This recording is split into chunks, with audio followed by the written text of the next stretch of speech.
Everyone, welcome back to my YouTube channel study time with Priyanka. आज के इस video में हम आपके क्लास 12 हिस्ट्री बुक का 10th chapter that is colonialism and the country side को कंटिन्यू करने वाले हैं। ये वीडियो इस चैप्टर का सेकंड पार्ट है एंड आज के इस वीडियो में हम इस चैप्टर के टॉपिक नंबर 1.5 से स्टार्ट करने वाले हैं। प्रीवियस टॉपिक में हम लोगों ने इस चैप्टर के इंट्रोडक्शन को डिस्कस किया था, साथ ही साथ शुरुआत के जो टॉपिक्स थे उन सारे टॉपिक्स को भी कवर किया था। आई होप कि आप लोगों ने फर्स्ट पार्ट ज़रूर देखा होगा, बट अगर अभी तक आप लोगों ने फर्स्ट पार्ट नहीं देखा है देन आप डायरेक्टली आई बटन को क्लिक करके फर्स्ट पार्ट को देख सकते हैं। अगर आपको टॉपिक नंबर 1.5 अच्छी तरीके से समझना है देन उसके लिए बहुत ही ज़्यादा ज़रूरी है कि आप प्रीवियस पार्ट को अच्छी तरीके से समझो।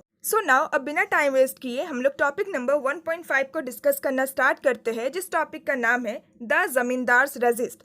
जैसे कि प्रीवियस के टॉपिक में हम लोगों ने डिस्कस किया था कि परमानेंट सेटलमेंट के अंडर में ज़मींदार के पास जो पावर था, कंट्री साइड में ज़मींदार का जो पोजीशन था वो धीरे धीरे डिक्लाइन हो रहा था।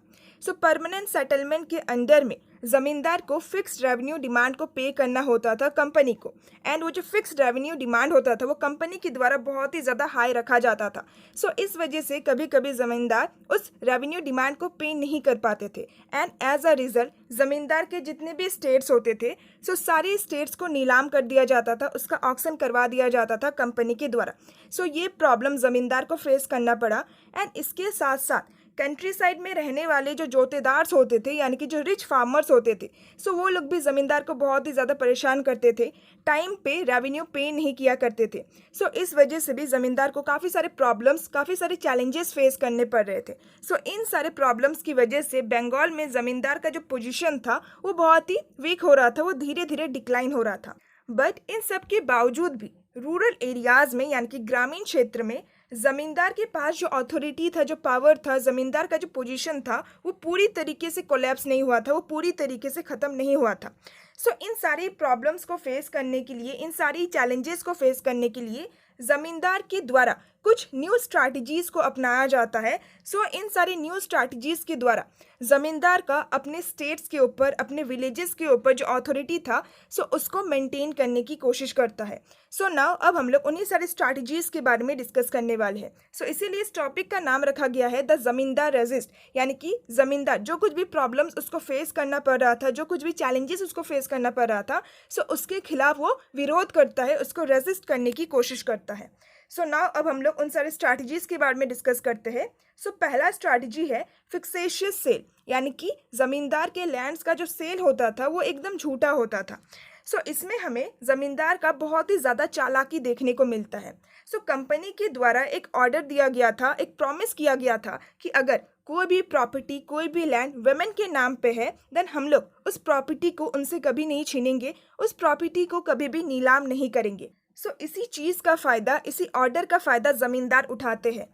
ज़मींदार फटाफट अपने काफ़ी सारे स्टेट्स को किसी वुमेन के नाम पे ट्रांसफ़र कर देते हैं, चाहे वो उसकी माँ हो या फिर उसकी वाइफ हो। जैसे कि फॉर एग्जांपल जो वर्धमान के राजा थे, उन्होंने अपने काफ़ी सारी ज़मींदारी को, यानी कि काफ़ी सारे स्टेट्स को अपनी माँ के नाम पे ट्रांसफ़र कर दिया था।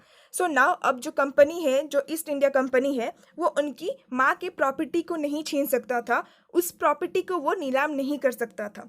ये पहला स्ट्रैटेजी है जो कि ज़मींदार के द्वारा यूज़ किया जाता है अपने प्रॉपर्टी या फिर अपने स्टेट्स को बचाए रखने के लिए।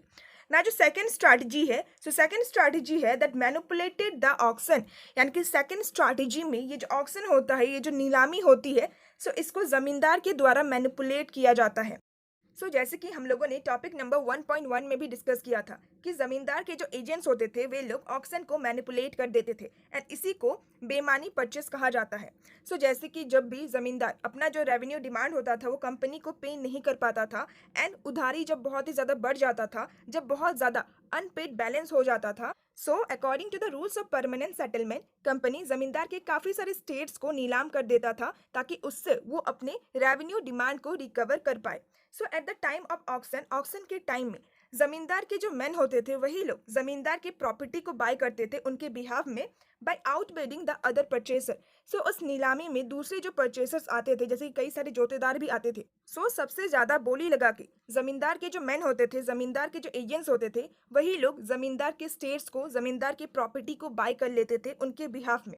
सबसे ज्यादा बोली लगाकर जमींदार के मैन, जमींदार के एजेंट्स उस प्रॉपर्टी को बाय तो कर लेते थे, जमींदार के स्टेट्स को खरीद तो लेते थे, बट जब कंपनी उनसे पैसा मांगने जाता था सो उस टाइम में वो पैसा पे करने से रिफ्यूज कर देता था। जो परचेस मनी होता था उसको पे करने से रिफ्यूज कर देता था।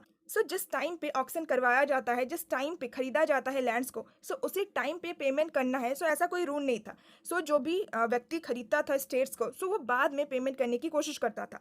जब भी कंपनी उन सारे लोगों के पास जाता था कि आपने ये स्टेट्स खरीद लिया है, अब इसका पेमेंट हमें करो, उस टाइम में वो क्लियरली रिफ्यूज कर देते थे कि मेरे पास इतना ज़्यादा पैसा नहीं है, आप चाहो तो ये जो स्टेट्स है इसको दोबारा से ले सकते हो, इसको दोबारा से रीसोल्ड कर सकते हो।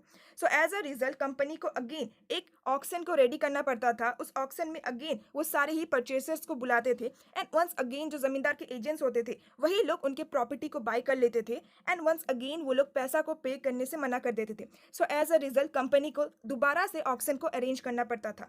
ये जो प्रोसेस होता था ये बार बार रिपीट किया जाता था। बार बार कंपनी एक नीलामी को ऑर्गेनाइज करता था, सबको बुलाता था, बार बार जमींदार के जो एजेंट्स होते थे वही लोग उनके प्रॉपर्टी को परचेस कर लेते थे, एंड जब पेमेंट करने की बारी आती थी वो पेमेंट करने से रिफ्यूज कर देते हैं, एंड अपने स्टेट्स को वो कंपनी को दोबारा से दे देते हैं। ये जो प्रोसेस था इसको बार बार रिपीट किया जाता है जब तक जो स्टेट है, यानी कि जो गवर्नमेंट है, जो कंपनी है, वो पूरी तरीके से थक ना जाए, जब तक जो दूसरे बीडर्स है जो कि ऑक्शन में आते हैं, नीलामी में आते हैं, जो दूसरे परचेसर्स हैं, वो जब तक थक नहीं जाते थे, तब तक इसी प्रोसेस को रिपीट किया जाता था।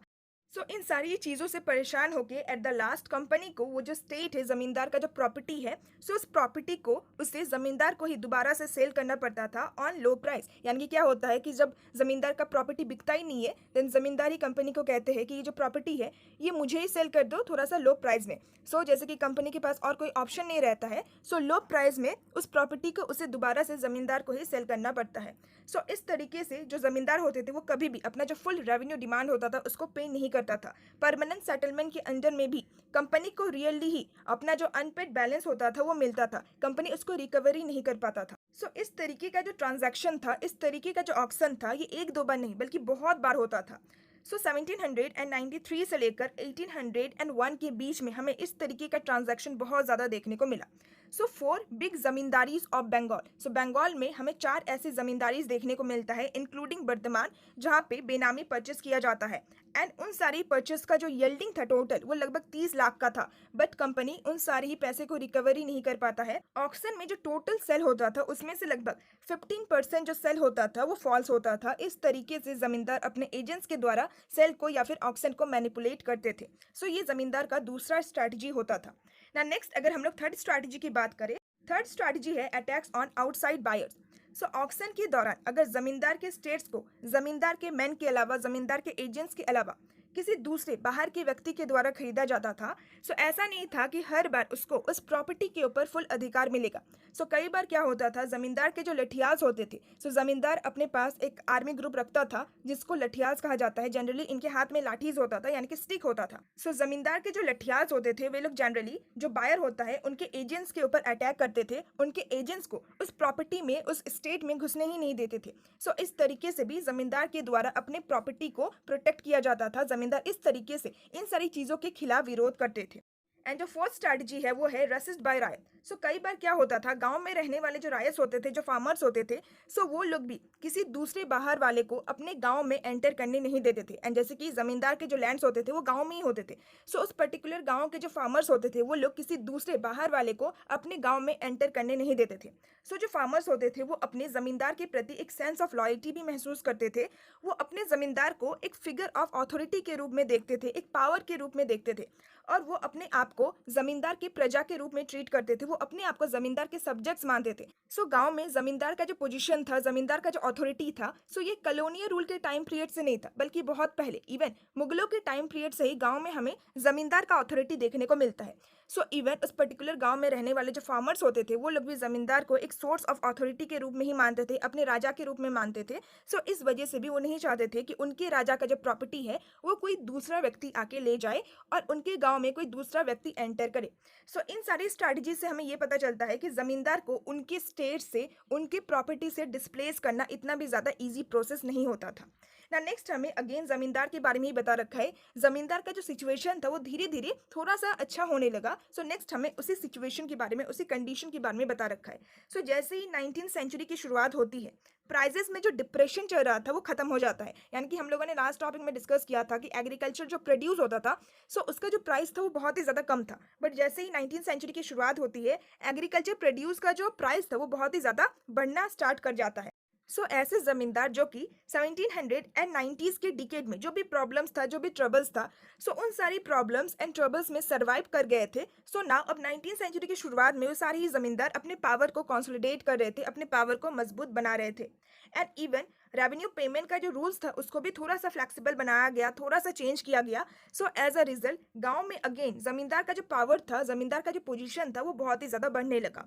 And it was only during the great depression of 1930s। So 1930s के टाइम पीरियड के दौरान बंगाल में ग्रेट डिप्रेशन आता है। सो उसी टाइम पीरियड के दौरान जमींदार का जो पावर था, जो पोजीशन था, वो पूरी तरीके से कोलैप्स हो जाता है। एंड जमींदार के बदले में जोतेदार का जो पोजीशन था, जो पावर था, वो कंट्री साइड में बहुत ही ज़्यादा बढ़ने लगता है। सो 1930s के डिकेड में हमें जमींदार के पास जो पावर था, जो पोजीशन था, जो अथॉरिटी था, सो पूरी तरीके से कोलैप्स होते हुए दिखता है। इससे पहले जमींदार कहीं ना कहीं अपने पोजीशन को मेंटेन करके रख रहे थे। सो विद दिस हमारा टॉपिक नंबर 1.5 कंप्लीट होता है। सो क्वेश्चन आ सकता है कि जमींदार के द्वारा कौन से स्ट्रैटेजीज का इस्तेमाल किया जाता था अपने स्टेट्स के ऊपर कंट्रोल को मेंटेन रखने के लिए। सो विद दिस ये टॉपिक कंप्लीट होता है। नाउ जो हमारा नेक्स्ट टॉपिक है, उस टॉपिक का नाम है topic number 1.6 the fifth report. So इस टॉपिक में हम लोग फिफ्थ रिपोर्ट के बारे में डिस्कस करने वाले हैं। सो जो फिफ्थ रिपोर्ट है उसको सबमिट किया गया था ब्रिटिश पार्लियामेंट में इन 1830। सो नाउ अब आप लोग के माइंड में क्वेश्चन आ रहा होगा कि आखिर ये फिफ्थ रिपोर्ट है क्या। सो क्या था कि जो ईस्ट इंडिया कंपनी था, जब वो इंडिया आया था, सो ऐसा नहीं था कि इंडिया आके वो कुछ भी कर सकता था। ऐसा नहीं था कि ईस्ट इंडिया कंपनी के ऊपर किसी का भी कंट्रोल नहीं था। सो ऐसा नहीं था। सो ईस्ट इंडिया कंपनी को time to time British parliament में कुछ रिपोर्ट्स को पहुंचाना होता था, जिसमें वो लिखते थे कि वो किस तरीके से इंडिया में एडमिनिस्ट्रेशन कर रहे हैं, इंडिया में वो लोग क्या कुछ एक्टिविटीज़ कर रहे हैं। सो इन सारी चीज़ों का जो रिपोर्ट था वो उनको सबमिट करना पड़ता था ब्रिटिश पार्लियामेंट में। सो ये जो सीरीज ऑफ रिपोर्ट था, ये लोग टाइम टू टाइम रिपोर्ट देते थे। सो सीरीज ऑफ रिपोर्ट में ये जो रिपोर्ट, जिस रिपोर्ट की हम लोग बात कर रहे हैं, सो वो 5वें नंबर में आता था। सो इसी वजह से इसको फिफ्थ रिपोर्ट कहा गया है। यानी कि ईस्ट इंडिया कंपनी ने और भी 4 रिपोर्ट्स को सबमिट किया था ब्रिटिश पार्लियामेंट में। सो जो 5वां रिपोर्ट था, सो उसी को फिफ्थ रिपोर्ट कहा जाता है। एंड इस टॉपिक में हम लोग फिफ्थ रिपोर्ट के बारे में ही डिस्कस करने वाले हैं। सो जो फिफ्थ रिपोर्ट था, उस रिपोर्ट में टोटल हमें 1002 पेजेस देखने को मिलते हैं। एंड 1002 पेजेस में से लगभग जो 800 पेजेस था, सो उसमें हमें अपेंडिक्स देखने को मिलता है, जो कि प्रोड्यूस करता है अबाउट द पटिशन ऑफ जमींदार एंड रायट्स। सो इस रिपोर्ट में हमें ईस्ट इंडिया कंपनी की एडमिनिस्ट्रेशन एंड एक्टिविटीज से रिलेटेड तो इन्फॉर्मेशन मिलता ही है, बट साथ ही साथ उस टाइम पीरियड में बंगाल के जो जमींदार थे, जो रायत थे, सो उनके द्वारा जो भी पटिशन किया जाता था, जो भी रिक्वेस्ट किया जाता था ईस्ट इंडिया कंपनी में, सो वो सारे पटिशन भी हमें फिफ्थ रिपोर्ट में देखने को मिलते हैं। इसके अलावा अलग अलग डिस्ट्रिक्ट के जो कलेक्टर्स थे, उनके द्वारा जो भी रिपोर्ट को रेडी किया जाता था, जो रेवेन्यू रिटर्न्स मिलता था कंपनी को, सो उसका एक स्टैटिस्टिकल टेबल भी हमें इस रिपोर्ट में देखने को मिलता है। साथ ही साथ बंगाल एंड मद्रास प्रेसिडेंसी में जो रेवेन्यू एंड जो जुडिशियल एडमिनिस्ट्रेशन था, जो कि ऑफिशियल्स के द्वारा लिखा गया था, सो इसके रिगार्डिंग भी हमें नोट्स या फिर इन्फॉर्मेशन देखने को मिलता है फिफ्थ रिपोर्ट में। सो फिफ्थ रिपोर्ट में हमें बहुत ही ज़्यादा इन्फॉर्मेशन मिलता है। सो इसी वजह से हम लोग इस टॉपिक में फिफ्थ रिपोर्ट को डिस्कस कर रहे हैं। सो नाउ नेक्स्ट हमें रीजंस के बारे में बता रखा है कि आखिर जो ईस्ट इंडिया कंपनी होता था, वो रिपोर्ट को रेडी क्यों करता था, उसको ब्रिटिश पार्लियामेंट में रिपोर्ट को क्यों सबमिट करना पड़ता था। सो जब से ईस्ट इंडिया कंपनी ने बंगाल में अपने रूल को स्टेबलाइज किया है, यानी कि मिड 1760s के टाइम पीरियड के दौरान ही कंपनी के द्वारा बंगाल में रूल किया जाता है। सो तब से लेकर कंपनी की जितने भी एक्टिविटीज थे, जो कि वो बंगाल में कर रहा था, जिस तरीके से कंपनी बंगाल में रूल कर रहा था, सो हर एक चीज के ऊपर बहुत ही ज्यादा क्लोजली नजर रखा जाता था। एंड इवन हर एक चीज को इंग्लैंड में बहुत ही ज्यादा डिबेट भी किया जाता था। सो ब्रिटिश पार्लियामेंट के द्वारा ये नजर रखा जाता था कि आखिर कंपनी इंडिया में कर क्या रहा है, कंपनी का एक्टिविटीज क्या है, कंपनी किस तरीके से इंडिया को एडमिनिस्टर कर रहा है। सो ऐसा नहीं था कि ब्रिटिश ईस्ट इंडिया कंपनी के ऊपर किसी का भी कंट्रोल नहीं था। सो ब्रिटिश पार्लियामेंट इंग्लैंड से ही ईस्ट इंडिया कंपनी के ऊपर कंट्रोल करता था, उसको रेगुलेट करता था। सो ब्रिटेन में और भी कई सारे ऐसे ग्रुप्स थे, कई सारे ऐसे कंपनीज थे जो कि अपोज कर रहे थे to the monopoly that the East India Company had over trade with India and China. So East India Company के पास मोनोपोली था कि सिर्फ और सिर्फ ईस्ट इंडिया कंपनी ही इंडिया एंड चाइना में ट्रेड कर सकता है, व्यापार कर सकता है। सो इस चीज़ के अगेंस्ट में ब्रिटेन में जो दूसरे कंपनीज थे, वो बहुत ही ज़्यादा इस चीज़ को अपोज कर रहे थे। वो लोग ये चाह रहे थे कि ये जो रॉयल चार्टर मिला है ईस्ट इंडिया कंपनी को, सो इसको खत्म कर दिया जाए। सो मोनोपोली का मतलब ये होता है कि एक मार्केट में सिर्फ और सिर्फ आप ही ट्रेड कर रहे हो, आपको कंपीट करने वाला कोई नहीं है। सिर्फ और सिर्फ आप ही के पास ये राइट है कि आप ट्रेड कर सकते हो, दूसरा कोई भी आप जो ट्रेड कर रहे हो, जिस प्रोडक्ट का ट्रेड कर रहे हो, सो दूसरा कोई कंपनी आपको compete नहीं कर सकता है, वो भी सेम प्रोडक्ट को सेल नहीं कर सकता है। सो इसी को मोनोपोली कहा जाता है। सो सिर्फ और सिर्फ ब्रिटिश ईस्ट इंडिया कंपनी को ही ये परमिशन दिया गया था कि वो इंडिया एंड चाइना में ट्रेड कर सकता है, प्रॉफिट कमा सकता है। सो जनरली 1600 सेंचुरी के टाइम पीरियड के दौरान एलिजाबेथ के द्वारा ईस्ट इंडिया कंपनी को इंग्लिश रॉयल चार्टर दिया गया था। सो उसमें ये साफ साफ लिखा था कि सिर्फ और सिर्फ ब्रिटिश ईस्ट इंडिया कंपनी ही इंडिया एंड चाइना में जाके ट्रेड कर सकता है। सो ब्रिटेन के जो दूसरे कंपनीज थे, जो दूसरे ग्रुप्स थे, वो लोग इस चीज़ को बहुत ही ज़्यादा अपोज कर रहे थे, क्योंकि उन लोगों को भी बहुत ज़्यादा प्रॉफिट चाहिए था। जिस तरीके से ईस्ट इंडिया कंपनी इंडिया में इतना ज़्यादा प्रॉफिट कमा रहा है, सो दूसरे कंपनीज को भी प्रॉफिट कमाना था। सो इस वजह से वो लोग इस चीज़ को बहुत ही ज़्यादा अपोज कर रहे थे। एंड इन सारे ग्रुप्स के अलावा ब्रिटेन में, इंग्लैंड में और भी कई सारे ऐसे प्राइवेट ट्रेडर्स थे जो कि ये चाहते थे कि हम लोग भी इंडिया में जाके ट्रेड करें। ब्रिटेन के जो इंडस्ट्रियलिस्ट थे, वो लोग ये चाहते थे कि हम लोग जो ब्रिटिश मैन्युफैक्चरर्स है, यानी कि जो ब्रिटिश गुड्स है, सो उसको इंडियन मार्केट में सेल करें। सो काफ़ी सारे ऐसे लोग थे जो कि इस चीज़ से बहुत ही ज़्यादा, आप कह सकते हैं कि जलन महसूस कर रहे थे कि सिर्फ और सिर्फ ईस्ट इंडिया कंपनी के पास ये मोनोपोली है, ये राइट है, वही लोग सिर्फ और सिर्फ प्रॉफिट कमा रहा है। सो ये सारे जो ग्रुप्स थे वो ये चाहते थे कि इस कंपनी को जो रॉयल चार्टर मिला है, जो ऑर्डर मिला है, सो इस चीज़ को कैंसिल कर दिया जाए। सो मेनली 3 ऐसे रीजंस थे जिसकी वजह से दूसरे ग्रुप्स ये चाह रहे थे कि कंपनी के पास जो रॉयल चार्टर है मोनोपोली का, इसको कैंसिल कर दिया जाए। सो पहला जो रीज़न है वो ये है कि बहुत सारे जो पॉलिटिकल ग्रुप्स थे वो ये आर्ग्यू कर रहे थे कि जब से बंगाल को कॉन्क्वेस्ट किया गया है कंपनी के द्वारा, सो ईस्ट इंडिया कंपनी सिर्फ और सिर्फ अपने बेनिफिट के लिए ही काम कर रहा है। ईस्ट इंडिया कंपनी को जो भी प्रॉफिट मिल रहा है, सो उस प्रॉफिट से पूरे ही नेशन का भला नहीं हो रहा है, पूरे ही नेशन को बेनिफिट नहीं मिल रहा है। सो इस वजह से दूसरे ग्रुप्स ये चाहते थे कि ये जो रॉयल चार्टर मिला है, इस चीज़ को कैंसिल कर दिया जाए ना। जो सेकंड रीज़न है वो ये है कि कंपनी के द्वारा इंडिया में अगर मिस रूल किया जाता था या फिर मल एडमिनिस्ट्रेशन किया जाता था, सो इन सारी चीज़ों का इन्फॉर्मेशन ब्रिटेन में जाता था और ब्रिटेन में इन सारी चीज़ों को बहुत ही ज़्यादा डिबेट किया जाता था। एंड थर्ड रीज़न ये है कि कंपनी का जो ग्रीड है, कंपनी के मन में जो लालच है प्रॉफिट कमाने के लिए, कंपनी जो करप्शन कर रहा है, सो इन सारी चीज़ों को ब्रिटेन के प्रेस में, यानी कि ब्रिटेन के न्यूज़पेपर में पब्लिश भी किया जाता था। सो इन सारी चीज़ों को जानने के बाद दूसरे ग्रुप्स को ये लगा कि कंपनी को जो रॉयल चार्टर मिला है, इसको कैंसिल कर दिया जाना चाहिए ना। नेक्स्ट हमें बता रखा है कि ब्रिटिश पार्लियामेंट के द्वारा कंपनी के अगेंस्ट में कौन से एक्शंस को लिए जाते हैं। सो जो ब्रिटेन में दूसरे ग्रुप्स के द्वारा बहुत ही ज़्यादा प्रेशराइज किया जा रहा था against the company, so as a result British parliament के द्वारा कंपनी के अगेंस्ट में कुछ इंपॉर्टेंट एक्शन को भी लिया जाता है। सो लेट 18th सेंचुरी के टाइम पीरियड के दौरान ब्रिटिश पार्लियामेंट के द्वारा कुछ सीरीज ऑफ एक्ट्स को पास किया गया to regulate and control company rule in India. So company किस तरीके से इंडिया में रूल कर रहा है, सो इस चीज़ को कंट्रोल करने के लिए, इस चीज़ को रेगुलेट करने के लिए ब्रिटिश पार्लियामेंट के द्वारा कुछ सीरीज ऑफ एक्ट्स को पास किया गया लेट 18th सेंचुरी के टाइम पीरियड के दौरान। सो सबसे पहले तो ब्रिटिश पार्लियामेंट के द्वारा ये फोर्स किया गया कि कंपनी किस तरीके से इंडिया को एडमिनिस्टर कर रहा है, किस तरीके से इंडिया के ऊपर रूल कर रहा है, कंपनी का जो कुछ भी एक्टिविटीज़ है, सो उन सारी चीज़ों से रिलेटेड एक रिपोर्ट को रेडी किया जाए एंड वो जो रिपोर्ट है वो रेगुलरली ब्रिटिश पार्लियामेंट में सबमिट किया जाए। एंड दूसरा ये है कि इवन ब्रिटिश पार्लियामेंट के द्वारा एक कमिटी को भी अपॉइंट किया गया था to inquiry into the affairs of the company. So company के द्वारा क्या कुछ किया जा रहा है, कंपनी का कैसा कैसा एक्टिविटीज़ है इंडिया में, सो इन सारी चीज़ों को इंक्वायरी करने के लिए एक कमिटी को भी अपॉइंट किया गया था ब्रिटिश पार्लियामेंट के द्वारा। सो ये जो 5th रिपोर्ट है, सो ये एक ऐसा ही रिपोर्ट है जो कि सिलेक्ट कमेटी के द्वारा प्रोड्यूस किया गया था। सिलेक्ट कमेटी यानी कि एक ऐसा कमेटी जिसको किसी एक स्पेशल पर्पस के लिए ही अपॉइंट किया जाता है।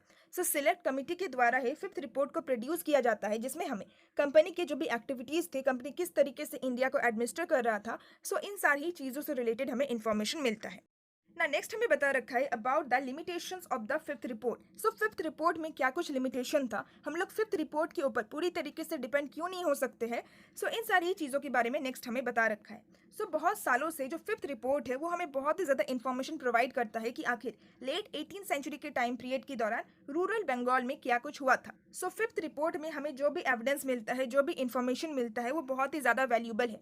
But on the same time researchers के द्वारा, स्कॉलर्स के द्वारा ये भी कहा गया है कि हम लोग 5th रिपोर्ट के ऊपर ब्लाइंडली बिलीव नहीं कर सकते कि जो कुछ भी इसमें लिखा गया है वो 100% सही है। सो कुछ रीजंस भी दिया गया है जिसके थ्रू हम कह सकते हैं कि हम लोग टोटली 5th रिपोर्ट के ऊपर बिलीव नहीं कर सकते हैं।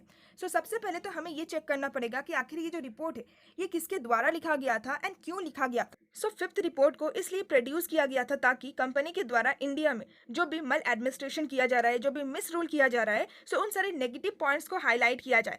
सो इससे हमें क्लियरली पता लगता है कि 5th रिपोर्ट में हमें कंपनी से रिलेटेड नेगेटिव पॉइंट्स ज़्यादातर देखने को मिलेंगे। इसी वजह से सबसे पहले तो हमें ये एग्जामिन करना चाहिए कि आखिर ये जो रिपोर्ट है ये किस व्यक्ति के द्वारा लिखा गया है। अगर वो व्यक्ति कंपनी का ही कोई ऑफिशियल है देन वो ऑफ कोर्स अपने कंपनी से रिलेटेड सिर्फ और सिर्फ पॉजिटिव पॉइंट्स को ही हाईलाइट करेगा।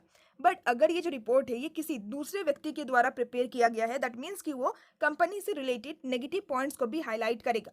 सबसे पहले तो हमें इस चीज़ को एग्जामिन करना जरूरी है एंड सेकंड हमें ये देखना चाहिए कि आखिर इस रिपोर्ट को प्रिपेयर क्यों किया गया था ना। नेक्स्ट पॉइंट ये है कि रिसेंट रिसर्चर्स के द्वारा ये कहा गया है कि फिफ्थ रिपोर्ट में हमें जो कुछ भी आर्ग्यूमेंट देखने को मिलता है, जो कुछ भी एविडेंस देखने को मिलता है, उन सारी चीज़ों को हमें अनक्रिटिकली एक्सेप्ट नहीं करना चाहिए, यानी कि ब्लाइंडली उन सारी चीज़ों को एक्सेप्ट नहीं करना चाहिए। सबसे पहले तो हमें उन सारी चीज़ों को खुद से एग्जामिन करना चाहिए एंड उसके बाद ही उन सारी एविडेंस के ऊपर बिलीव करना चाहिए।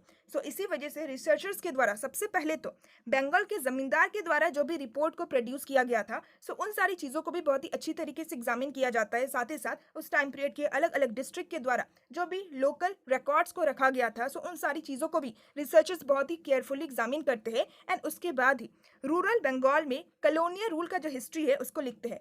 फिफ्थ रिपोर्ट को स्टडी करने के साथ साथ रिसर्चर्स दूसरे सोर्सेज के ऊपर भी डिपेंड होते हैं एंड उसके बाद ही वो रूरल बंगाल की हिस्ट्री को हमें बताते हैं ना। नेक्स्ट हमें ये बता रखा है कि इन सारे रिसर्चर्स के द्वारा ही ये सजेस्ट किया गया है कि जो फिफ्थ रिपोर्ट है उसमें कई सारी बातें बहुत ही बढ़ा चढ़ा के बता रखा है, जैसे कि बंगाल में जमींदार का जो पावर था वो पूरी तरीके से कोलैप्स हो गया। फिफ्थ रिपोर्ट में इस चीज को बहुत ही बढ़ा चढ़ा के बताया गया है कि कंपनी की वजह से ही बंगाल में जमींदार का जो पोजीशन था, जमींदार का जो पावर था वो बुरी तरीके से कोलैप्स हो गया था। इसके अलावा फिफ्थ रिपोर्ट में बंगाल में जितने भी जमींदार थे, जिनके जो स्टेट्स थे, जिनके जो लैंड थे जिसको ऑक्शन करवाया गया था, उसके नंबर को भी फिफ्थ रिपोर्ट में बहुत ही बढ़ा चढ़ा के बताया गया है। बट रियलिटी हम लोगों ने ये देखा था कि जमींदार के द्वारा काफी सारे स्ट्रैटेजीज का इस्तेमाल किया जाता था जिसके द्वारा वो अपने प्रॉपर्टी को प्रोटेक्ट कर लेते थे एंड इस वजह से जमींदार को उनके पोजीशन से डिस्प्लेस करना बहुत ही ज्यादा मुश्किल होता था। इन सारी पॉइंट से हम कह सकते हैं कि फिफ्थ रिपोर्ट पूरी तरीके से सही है। फिफ्थ रिपोर्ट पे ब्लाइंडली बिलीव करना ये सही नहीं है। विद दिस हमारा टॉपिक नंबर 1.6 कंप्लीट होता है। आई होप कि आपको टॉपिक नंबर 1.6 भी बहुत ही अच्छी तरीके से समझ में आ गया होगा। विद दिस पूरा ही टॉपिक नंबर 1 कंप्लीट होता है। पूरे ही टॉपिक में हम लोगों ने खासकर बंगाल के बारे में डिस्कस किया एंड बंगाल के जमींदार के बारे में डिस्कस किया एंड साथ ही साथ परमानेंट सेटलमेंट के बारे में भी डिस्कस किया। परमानेंट सेटलमेंट से भी रिलेटेड क्वेश्चन आ सकता है। नाउ हमारे जो नेक्स्ट टॉपिक है वो है टॉपिक नंबर 2, द हो एंड द प्लाउ। हो एक तरीके का डिगिंग टूल होता है जिसके थ्रू फील्ड में डिगिंग किया जाता है। आप पिक्चर में भी देख सकते हो एंड प्लाउ का मतलब तो आप लोगों को पता ही होगा, इसका मतलब होता है हल। नाउ इस टॉपिक में हम लोग बंगाल के ड्रायर एरिया के बारे में डिस्कस करेंगे जहाँ पे जो लोग होते थे वे लोग शिफ्टिंग कल्टीवेशन के ऊपर डिपेंड होते थे। अभी तक हम लोगों ने बंगाल के उस एरिया के बारे में डिस्कस किया जहाँ पे लोग सेटल कल्टीवेशन को प्रैक्टिस करते थे। बट नाउ टॉपिक नंबर 2 में हम लोग बंगाल के एक ड्रायर रीजन के बारे में डिस्कस करेंगे जहाँ पे लोग शिफ्टिंग कल्टीवेशन के ऊपर डिपेंड होते थे। बेसिकली सेकंड टॉपिक में हम लोग राजमहल हिल्स के बारे में डिस्कस करेंगे। राजमहल हिल्स में रहने वाले लोगों के बारे में डिस्कस करेंगे एंड राजमहल हिल्स में जो पैश्योर लैंड थे, जो फॉरेस्ट लैंड थे, उसको किस तरीके से क्लियर करके उन सारी लैंड्स को एग्रीकल्चर लैंड में ट्रांसफॉर्म किया गया एंड इसकी वजह से उन सारे एरियाज में रहने वाले लोगों ने किस तरीके से कन्फ्लिक्ट किया। इन सारी चीज़ों के बारे में हम लोग सेकेंड टॉपिक में डिस्कस करने वाले हैं। नाउ टॉपिक नंबर 2 का जो पहला सब टॉपिक है उसका नाम है इन द हिल्स ऑफ राजमहल। इस टॉपिक में हम लोग राजमहल हिल्स में रहने वाले लोगों के बारे में बहुत ही डिटेल वे में डिस्कस करेंगे। अर्ली 19th सेंचुरी के टाइम पीरियड के दौरान बुकनन राजमहल हिल्स में ट्रैवल करते हैं। बुकनन कौन थे सबसे पहले तो हम लोग ये समझते हैं एंड उसके बाद हम लोग राजमहल हिल्स के बारे में डिस्कस करेंगे। बुकनन का फुल नेम था फ्रांसिस बुकनन। बुकनन एक फिजिशियन थे जो कि इंडिया में आए थे एंड उन्होंने बंगाल मेडिकल सर्विस में कई सालों तक सर्व भी किया था। कुछ सालों तक वो उस टाइम पीरियड के दौरान इंडिया के जो गवर्नर जनरल थे जिनका नाम था लॉर्ड वेलेस्ली, उनके सर्जन के रूप में भी बुकनन कुछ सालों तक रहते हैं। बुकनन बंगाल में एक जू को ऑर्गेनाइज करते हैं जिसको कलकत्ता एलिपोर जू कहा जाता है एंड इन सब के अलावा बंगाल में जो बोटेनिकल गार्डन है कुछ टाइम पीरियड के लिए बुकनन बोटेनिकल गार्डन के इंचार्ज के रूप में भी रहे। On the request of the government of Bengal, Bengal के गवर्नमेंट के रिक्वेस्ट पे ही बुकनन के द्वारा डिटेल सर्वेस किया गया उन सारे एरियाज का जो कि कंपनी के कंट्रोल में था, जो कि कंपनी के जुरिस्डिक्शन में था। ईस्ट इंडिया कंपनी के द्वारा जिन भी एरियाज को कंट्रोल किया गया था उन सारे एरियाज में बुकनन को भेजा गया डिटेल सर्वे करने के लिए। आई होप कि आपको समझ में आ गया होगा कि बुकनन कौन थे।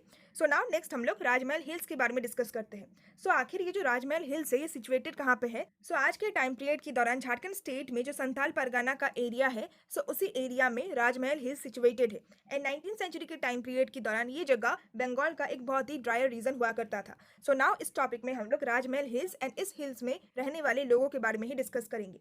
सो अकॉर्डिंग टू फ्रांसिस बुकनन, सो जैसे कि मैंने आप लोगों को बताया कि बुकनन राजमहल हिल्स के जगहों में ट्रैवल करते हैं। सो उनके अकॉर्डिंग, उनके द्वारा जो डिस्क्रिप्शन लिखा गया था, उनके द्वारा जो अकाउंट्स को रेडी किया गया था, सो उसके अकॉर्डिंग राजमहल हिल्स अपीयर्ड इम्पेनेट्रेबल, यानी कि राजमहल हिल्स बहुत ही ज़्यादा डेंस था, बहुत ही ज़्यादा घना था। राजमहल हिल्स में हमें बहुत ही ज़्यादा घने जंगल देखने को मिल रहे थे। सो राजमहल हिल्स एक ऐसा एरिया था, एक ऐसा जोन था जहाँ पे कुछ ही ऐसे ट्रैवलर्स होंगे जिन्होंने जोखिम उठाया होगा उस जगह में जाने का। एंड राजमहल हिल्स डेंजर को ही सिग्निफाई कर रहा है, डेंजर को ही रिप्रेजेंट कर रहा है। सो राजमहल हिल्स एक बहुत ही घना, एक बहुत ही डेंस हिल एरिया था। साथ ही साथ बुकनन के द्वारा ये भी डिस्क्राइब किया गया है कि जब वो राजमहल हिल्स में गए थे, सो उन सारे हिल एरिया में रहने वाले जो लोग थे वो लोग किस तरीके से उनके साथ बर्ताव कर रहे थे, बिहेव कर रहे थे। सो राजमहल हिल्स में रहने वाले जो लोग थे वो लोग बुकनन के प्रति बहुत ही ज़्यादा हॉस्टाइल बर्ताव कर रहे थे, बहुत ही ज़्यादा अनफ्रेंडली बर्ताव कर रहे थे। साथ ही साथ कई सारे ऐसे लोग थे जो कि ऑफिशियल्स को देखकर बहुत ही ज़्यादा भयभीत भी हो रहे थे। एंड ऐसा नहीं था कि बुकनन सिर्फ और सिर्फ अकेले ही राजमहल हिल्स में ट्रैवल करने के लिए गए थे। सो बुकनन अपने साथ काफ़ी सारे ब्रिटिश ऑफिशियल्स को भी साथ में लेके गए थे। सो इन सारे ऑफिशियल्स को देखकर ही वहाँ पे रहने वाले जो लोग थे वो लोग बहुत ही ज़्यादा भयभीत हो गए थे। एंड वो लोग बिल्कुल भी इंटरेस्टेड नहीं थे इन सारे ही लोगों से बात करने के लिए। एंड किसी किसी केसेस में तो हमें ये देखने को मिला कि उन सारे एरियाज़ के विलेजेस में रहने वाले जो लोग थे, जब उन्हें पता चला कि बुकनन ब्रिटिश ऑफिशियल्स के साथ हमारे गांव में आ रहे हैं, देन वो लोग डर के मारे अपने गांव को छोड़ के किसी दूसरे एरियाज में चले गए। सो लेट 18th सेंचुरी के रेवेन्यू रिकॉर्ड्स के अकॉर्डिंग ये सारे जो हिल फॉक्स थे, यानी कि पहाड़ों में रहने वाले जो लोग थे, राजमहल हिल्स में रहने वाले जो लोग थे, सो इन सारे ही लोगों को पहाड़ियाज कहा जाता था। ना नेक्स्ट हमें लाइवलीहुड ऑफ द पहाड़ियाज, यानी कि उनका लाइवलीहुड कैसा होता था इसके बारे में बता रखा है। सो ये लोग जनरली राजमहल हिल्स में ही रहते थे, उसके आसपास के जंगलों में ही रहते थे। एंड ये लोग फॉरेस्ट प्रोड्यूस के ऊपर ही डिपेंड होते थे अपने सर्वाइवल के लिए। साथ ही साथ इनके द्वारा शिफ्टिंग कल्टीवेशन भी किया जाता था। सो शिफ्टिंग कल्टीवेशन क्या होता है इसके बारे में हम लोग थोड़ा सा डिस्कस करते हैं। सो शिफ्टिंग कल्टीवेशन के लिए सबसे पहले तो फॉरेस्ट का जो लैंड होता है उसको क्लियर किया जाता है। फॉरेस्ट में जितने भी छोटे छोटे पेड़ होते हैं, सो उसको कट किया जाता है, उसको क्लियर किया जाता है विद द हेल्प ऑफ हो की मदद से। सो जो पहाड़ियाज पीपल होते थे वो लोग जनरली हो का ही इस्तेमाल करते थे एग्रीकल्चर प्रैक्टिस को करने के लिए। एंड हो, जैसे कि मैंने आपको बताया कि ये एक ट्रेडिशनल टूल है डिगिंग करने के लिए। सो सबसे पहले तो वो लोग फॉरेस्ट के लैंड को क्लियर करते थे। एंड उस फॉरेस्ट के लैंड में जो अंडर ग्रोथ प्लांट्स होते थे, यानी कि जो छोटे छोटे प्लांट्स होते थे, सो उसको बर्न कर देते थे, यानी कि लैंड के ऊपर फिर वो आग लगा देते थे। सो इस वजह से वो जो फॉरेस्ट एरिया ऑफ लैंड था जिसको क्लियर किया गया था वो पूरी तरीके से जल जाता है। एंड उस एरिया ऑफ लैंड में जो भी छोटे बड़े प्लांट्स थे सो वो भी जल जाते हैं। सो इसकी वजह से उन सारे प्लांट्स का जो ऐश है, यानी कि उन सारे प्लांट्स का जो राग है जिससे पोटाश जनरेट होता था, जो कि एक तरीके का फर्टिलाइजर है। सो ये जो एरिया ऑफ लैंड है इसको बर्न करने के बाद ये जो एरिया ऑफ लैंड होता था ये बहुत ही ज़्यादा फर्टाइल हो जाता था। सो इसके बाद जो पहाड़ियाज पीपल होते थे वो लोग उस एरिया ऑफ लैंड में, उस फील्ड में पल्सेस या फिर मिलेट्स को ग्रो करते थे, अलग अलग वैरायटी का अपने खुद के कंजप्शन के लिए।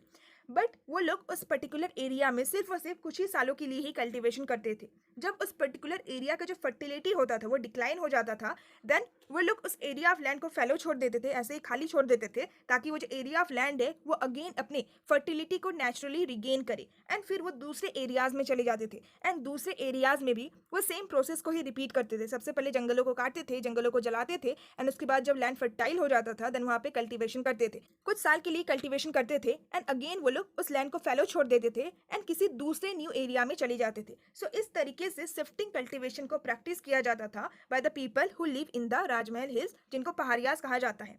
ना नेक्स्ट हमें बता रखा है कि वो लोग जैसे कि गैदरिंग भी करते थे, फूड प्रोड्यूस के ऊपर भी डिपेंड रहते थे। सो नेक्स्ट हमें वही बता रखा है कि आखिर वो लोग किस किस तरीके के फूड को गैदर करते थे। सो फॉरेस्ट से वो लोग महुआ को कलेक्ट करते थे, जो कि एक तरीके का फ्लावर होता है जिसको वो लोग अपने खुद के खाने के लिए इस्तेमाल करते थे। साथ ही साथ फॉरेस्ट से वो लोग सिल्क, ककून एंड रेसिन को भी कलेक्ट करते थे सेल करने के लिए, एंड वुड को कलेक्ट करते थे चारकोल प्रोडक्शन के लिए। ना नेक्स्ट हमें ये बताया गया है कि राजमहल हिल्स की वे सारे एरियाज ऑफ लैंड जहाँ पे सिर्फ और सिर्फ ग्रासेस ही उगते हैं, जहाँ पे सिर्फ और सिर्फ घास उगते हैं, सो उन सारे एरिया ऑफ लैंड में पहाड़ी पीपल के द्वारा कल्टीवेशन नहीं किया जाता था, बल्कि उन सारे एरिया ऑफ लैंड को ऐसे ही खाली छोड़ दिया जाता था, प्रोवाइडेड पैस्चर फॉर कैटल, यानी कि उन सारे लोगों का जो कैटल होते थे, जो अलग अलग तरीके के एनिमल्स होते थे, सो उनके पैस्चर के लिए, उनके चरने के लिए उन सारे ग्रास लैंड को खाली ही छोड़ दिया जाता था। ना नेक्स्ट हमें लाइफ ऑफ पहाड़ियाज, यानी कि पहाड़ियाज के लाइफ के बारे में बता रखा है। सो पहाड़ियाज हंटर्स भी होते थे, यानी कि वो लोग एनिमल्स की हंटिंग भी करते थे। साथ ही साथ वे लोग shifting cultivators, food gatherers, charcoal producer and silkworm rearers भी होते थे। सो इन सारी ही कामों को करने के लिए वो लोग फॉरेस्ट के ऊपर ही डिपेंड होते थे। इन सारी ही चीज़ों को प्रैक्टिस करने के लिए पहाड़ी पीपल को फॉरेस्ट के ऊपर ही डिपेंड होना पड़ता था। सो ये लोग हटमैंट्स में रहा करते थे, यानी कि झोपड़ियों में रहा करते थे, और ये लोग मैंगो ट्री के शेड में उनके छांव में रेस्ट करते थे। सो इनके द्वारा राजमहल हिल्स का जो एंटायर रीजन है, जो पूरा एरिया है, सो सारे रीजन को ये लोग अपना ही लैंड मानते थे, क्योंकि कहीं ना कहीं फॉरेस्ट से ही इनका आइडेंटिटी था, फॉरेस्ट से ही इनका सर्वाइवल था। एंड अगर बाहर का कोई भी व्यक्ति इनके एरियाज में आते थे, राजमहल हिल्स में एंटर करते थे, देन इन सारे पहाड़ियाज लोगों के द्वारा प्रोटेस्ट किया जाता था, रेसिस्ट किया जाता था। सो पहाड़ियाज पीपल बेसिकली ग्रुप्स में रहा करते थे, जिसको ट्राइब कहा जाता है। सो हर एक ट्राइब के जो लीडर्स होते थे उनको चीफ कहा जाता था। सो ये लोग अपने अपने ग्रुप की यूनिटी को मेंटेन करता था, सेटल करता था डिस्प्यूट्स को, यानी कि अगर ग्रुप्स के मेंबर्स के बीच में झगड़ा हो जाता है, देन उन सारे डिस्प्यूट को सेटल करने का, सॉल्व करने का जो जिम्मेदारी होता था वो भी लीडर का ही होता था, चीफ का ही होता था। इसके अलावा अगर एक ट्राइब का दूसरी ट्राइब के साथ कोई भी बैटल हो जाए, वार हो जाए, देन उस बैटल में लीड करने का काम भी चीफ का ही होता था। एंड दूसरे ट्राइब्स के अलावा अगर प्लेन्स पीपल, यानी कि जो प्लेन एरिया में लोग रहते हैं, सो उनके साथ अगर ट्राइबल पीपल का कोई भी डिस्प्यूट हो जाता है, कोई भी बैटल हो जाता है, देन जनरली जो चीफ होते थे, जो लीडर होते थे ट्राइब का, सो उनके द्वारा ही ट्राइब को लीड किया जाता है। नेक्स्ट हमें बता रखा है about the relationship with settle agriculturalist, यानी कि पहाड़ियाज पीपल जो कि शिफ्टिंग कल्टीवेशन को प्रैक्टिस करते थे। सो उन सारे लोगों का जो सेटल एग्रीकल्चरलिस्ट होते थे, यानी कि ऐसे लोग, ऐसे फार्मर्स जो कि एक जगह पर सेटल होकर एक ही पर्टिकुलर फील्ड में लगातार कल्टीवेशन करते हैं, सो उन सारे सेटल एग्रीकल्चरलिस्ट के साथ उनका कैसा रिलेशनशिप होता था। सो जो पहाड़ियाज पीपल होते थे वो लोग फ्रीक्वेंटली रेड करते थे इन द प्लेन एरियाज जहाँ पे सेटल एग्रीकल्चरलिस्ट रहते थे। सो जो राजमहल हिल्स है, सो उन सारे हिल्स के आसपास में जो प्लेन एरिया होता था जहाँ पे सेटल एग्रीकल्चरलिस्ट रहते थे, सो उन सारे एरियाज में पहाड़ी पीपल रेड किया करते थे, यानी कि अटैक किया करते थे, लूटा करते थे। एंड इसका रीजन क्या था? सो इसका रीजन जनरली था फॉर देयर सर्वाइवल, यानी कि कई बार क्या होता था कि अगर पहाड़ी पीपल के पास फूड नहीं होता था, फूड स्केर्सिटी आ जाता था, सो ऐसे सिचुएशन में अपने सर्वाइवल के लिए वो लोग रेड किया करते थे, अटैक किया करते थे, और उनका जो भी खाना है उसको लूटा करते थे। इसके साथ साथ पहाड़ी पीपल अपना जो पावर है, अपना जो अथॉरिटी है, उसको भी एसेस्ट करने की कोशिश करते थे सेटल कम्युनिस्ट के ऊपर। सो इस वजह से भी टाइम टू टाइम पहाड़ी पीपल के द्वारा उन सारे लोगों के ऊपर रेड किया जाता था। सो जो जमींदार होते थे, जो कि सेटल एग्रीकल्चरिस्ट होते थे, जो कि प्लेन एरिया में रहते थे, सो इवन उनके द्वारा रेगुलर ट्रिब्यूट भी पे किया जाता था to the chief of the Paharis. So Pahari tribe के जो चीफ होते थे उनको थोड़ा बहुत पैसा भी दिया जाता था for their protection and peace, यानी कि पहाड़ीज पीपल हमारे गांव में अटैक ना करे, हमारे गांव में जो फूड है उसको लूट करके ना ले जाए। सो इस वजह से प्रोटेक्शन के लिए, पीस के लिए जमींदार के द्वारा पहाड़ी चीफ को कुछ पेमेंट भी दिया जाता था। सिमिलरली जो ट्रेडर्स होते थे वो लोग भी पहाड़ी पीपल को छोटा सा अमाउंट पे करते थे for the permission to use the passes control by them. So उनके द्वारा राजमहल हिल्स के आसपास के जो रास्ते भी होते थे वो भी कंट्रोल किया जाता था। सो जब भी ट्रेडर्स को उन सारे रास्तों का इस्तेमाल करना होता था ट्रेडिंग के पर्पज से, देन वो लोग पहाड़ी पीपल को पैसा प्रोवाइड किया करते थे, जिसके थ्रू वो लोग सेफली उन सारी रास्तों से गुजर सकते थे, उन सारी रास्तों का इस्तेमाल कर सकते थे। साथ ही साथ पहाड़ी जो चीफ होते थे वो लोग इंश्योर भी करते थे कि ट्रेडर्स का जितना भी गुड्स है, जितना भी सामान है, सो उन सारे सामानों को किसी भी व्यक्ति के द्वारा लूटा नहीं जाएगा अगर आप हमें ट्रिब्यूट पे करते हो, अगर आप हमें कुछ ना कुछ पैसा पे करते हो। सो सेटल एग्रीकल्चरलिस्ट एंड पहाड़ी पीपल के बीच में जो रिलेशनशिप था वो धीरे धीरे डिक्लाइन होने लगा in the late decades of the 18th century, जब ब्रिटिशर्स के द्वारा, जोतेदार्स के द्वारा एंड जमींदार के द्वारा पहाड़ी पीपल का जो लैंड था, जो राजमहल हिल्स का जो एरिया था, उसको ऑक्युपाई किया जाने लगा। सो इस वजह से पहाड़ी पीपल एंड सेटल एग्रीकल्चरलिस्ट के बीच में हमें वार देखने को मिलता है, कंफ्लिक्ट देखने को मिलता है। नेक्स्ट हमें बता रखा है about the Britishers attitudes towards Paharias. So Britishers के द्वारा फॉरेस्ट क्लियरनेस को इनकरेज किया गया, यानी कि ब्रिटिशर्स ये चाहते थे कि ये जो फॉरेस्ट का एरिया ऑफ लैंड है, सो इन सारी फॉरेस्ट एरिया को क्लियर किया जाए एंड इन सारे फॉरेस्ट एरिया में कल्टीवेशन किया जाए। सो ब्रिटिशर्स के द्वारा जमींदार एंड जोतीदार को ये कहा गया कि आप लोग फॉरेस्ट में जो अनकल्टिवेबल लैंड है, सो उन सारे लैंड्स को आप लोग कल्टिवेटेड लैंड्स बनाओ, उन सारे लैंड्स को आप लोग राइस फील्ड में कन्वर्ट करो, उन सारे लैंड्स में आप लोग राइस का प्रोडक्शन करो। सो इसका रीजन क्या था? ब्रिटिशर्स क्यों चाहते थे कि हम लोग जंगलों के एरिया को क्लियर करें एंड वहाँ पे कल्टीवेशन करें?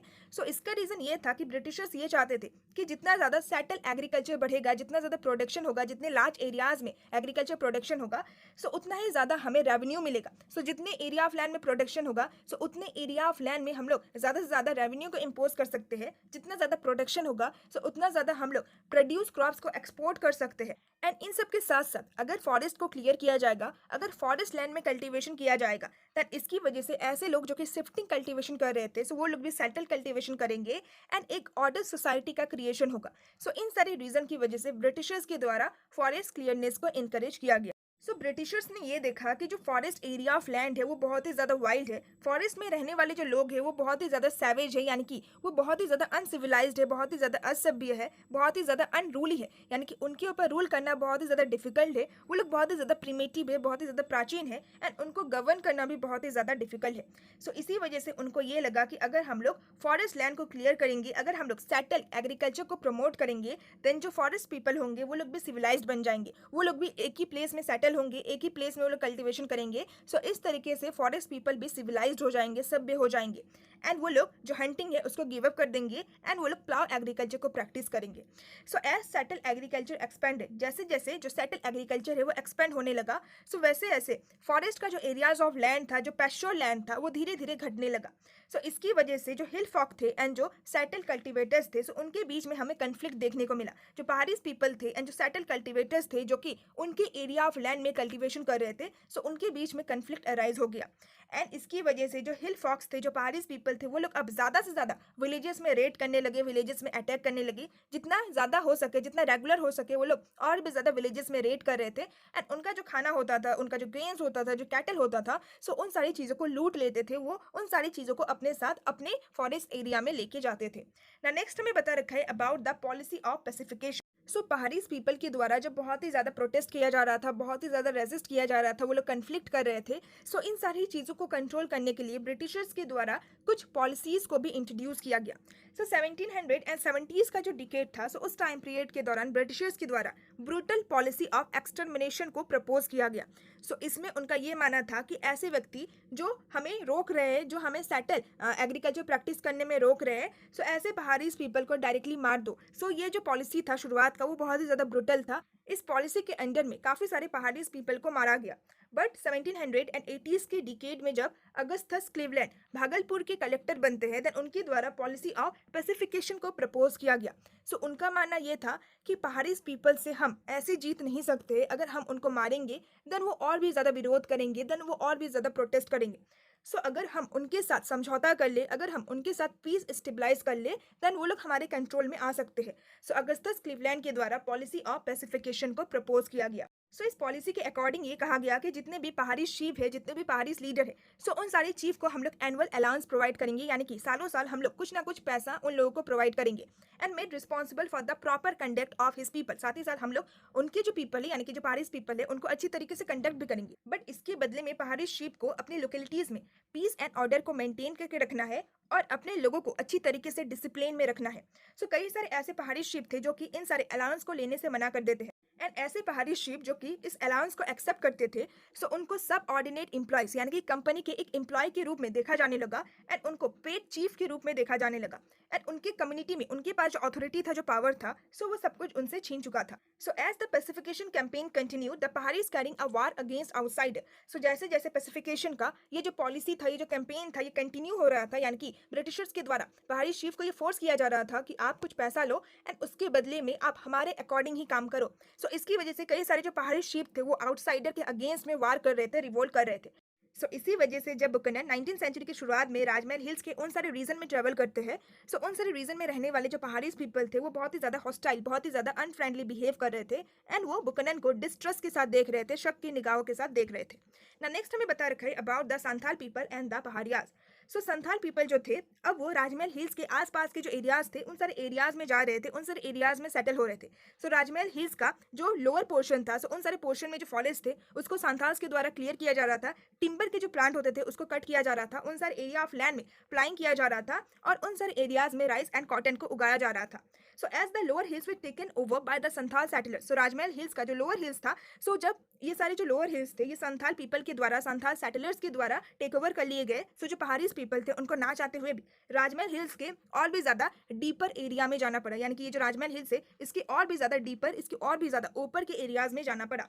सो अगर हम लोग पहाड़ीज पीपल की बात करें, सो पहाड़ीज पीपल को हो के साथ ही सिंबलाइज किया जाता है, हो से ही रिप्रेजेंट किया जाता है, साथ ही साथ शिफ्टिंग कल्टीवेशन से रिप्रेजेंट किया जाता है। वेरस अगर हम लोग संथाल पीपल को डिस्क्राइब करें, सो संथाल पीपल सेटलर्स होते थे, वो लोग एक ही जगह पे सेटल होते थे, एक ही जगह पे वो लोग सेटल कल्टीवेशन को प्रैक्टिस करते थे। एंड उन लोगों को हम लोग प्लाव के साथ एसोसिएट कर सकते हैं, यानी कि उनके द्वारा हलों का ही इस्तेमाल किया जाता था कल्टीवेशन को करने के लिए। सो हो एंड प्लाव के बीच में ये जो बैटल था वो बहुत ही लंबे टाइम तक रहता है, यानी कि पहाड़ीज एंड संथाल्स पीपल के बीच में ये जो बैटल था वो बहुत ही लंबे टाइम तक रहता है। सो विद दिस हमारा टॉपिक नंबर 2.1 कंप्लीट होता है। आई होप कि आपको पूरा टॉपिक बहुत ही अच्छी तरीके से समझ में आ गया होगा। सो जैसे कि ये वीडियो बहुत ही ज्यादा लंबा हो चुका है, सो इसी वजह से नेक्स्ट टॉपिक हम अपने नेक्स्ट वीडियो में कवर करेंगे। सो विद दिस आज के इस वीडियो को एंड करते हैं। आई होप कि आपको ये एक्सप्लेनेशन अच्छा लगा होगा। सो अगर आपको एक्सप्लेनेशन अच्छा लगा देन प्लीज एक लाइक जरूर कर दीजिएगा एंड प्लीज कमेंट में डाउन कि आपको एक्सप्लेनेशन कैसा लगा। So now see also in my next video. Till then bye bye and stay tuned with my channel and thanks for watching my video.